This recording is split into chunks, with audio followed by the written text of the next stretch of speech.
Neil deGrasse Tyson talks about how dark matter makes up 85% of the universe. We can't see it, we don't know what it is. We just know that our equations for explaining the universe don't work without including it. But it does have gravity, which is why we can detect it and measure its impact.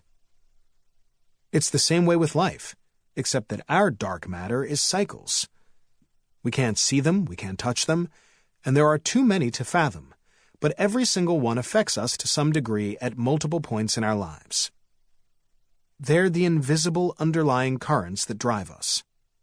As this decade rolls by us, we're caught up in an armada of economic, political, financial, social, and geopolitical cycles that are changing the face of our world.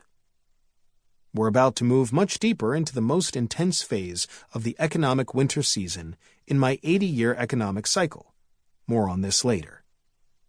With it comes a once-in-a-lifetime great reset of debt and financial asset bubbles and the emergence of a whole new economy, as occurred in the 1930s.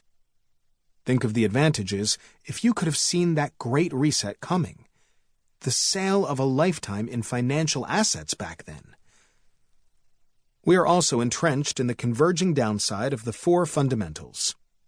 Four key cycles that are critical to the performance of stock markets, the survival of economies, and the safety of citizens all across the globe. And I'll talk more about this later as well. All four have been on a negative trajectory together since early 2014. This convergence happens infrequently. The most comparable to this one occurred from late 1929 into 1934, giving us the worst years of the Great Depression. The only other such event in the last century resulted in the massive inflation of the 1970s.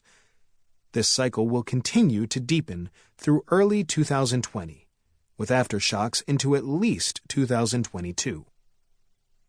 But what really sets this century apart is the addition of the three harbingers of revolution.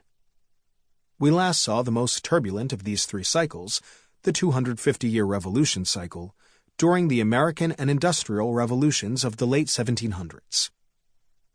The 84-year populist movement cycle is back. The last time this cycle rolled through, we had to endure the horrors of Hitler and Mussolini. And there's the 28-year financial crisis cycle, hanging over our heads like the sword of Damocles. Andy brought the 84 and 28-year cycles to my attention. I've been using the 250-year cycle for decades. I also have an 80-year cycle that is very close to his 84-year cycle. This is going to be fun. Let's look at each of these harbingers to better appreciate how they're going to revolutionize our world. Harbinger 1. The 250-year revolution cycle. The current revolution started in mid and late 2016, with Brexit and then Trump, and it could last a decade or two, to as late as 2033. The last one started in the 1760s, with the 13 Colonies' Rebellion against the Sugar Act of 1764 and the Stamp Act of 1765. It culminated in the Boston Tea Party in 1773. The First Continental Congress was formed in 1775, followed by the Declaration of Independence in 1776. The Revolutionary War lasted from 1775 to 1783. That period, from 1765 to 1783, was the birth of democracy. That was a very big deal, and it's still spreading through the emerging world. From 1776 through 1789, Adam Smith published 5 editions of his breakthrough book, The Wealth of Nations. He's considered the founder of classical economics and the first to express the dynamics of free market capitalism, what he famously called the invisible hand. Sounds like dark matter, doesn't it? This era also marked the practical beginning of the Industrial Revolution around the emerging breakthrough innovation of the steam engine.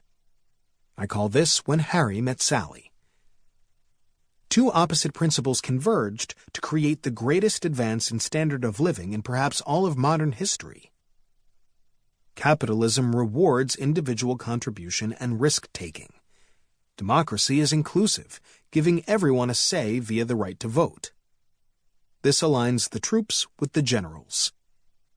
The 250-year revolution cycle before Harry Met Sally saw the Protestant Reformation, starting with Martin Luther's 95 Theses, posted in 1517. This created a split in the Catholic Church and played into the power of the printing press, invented in 1455. This period also saw the emergence of one of the greatest inventors in history, Leonardo da Vinci.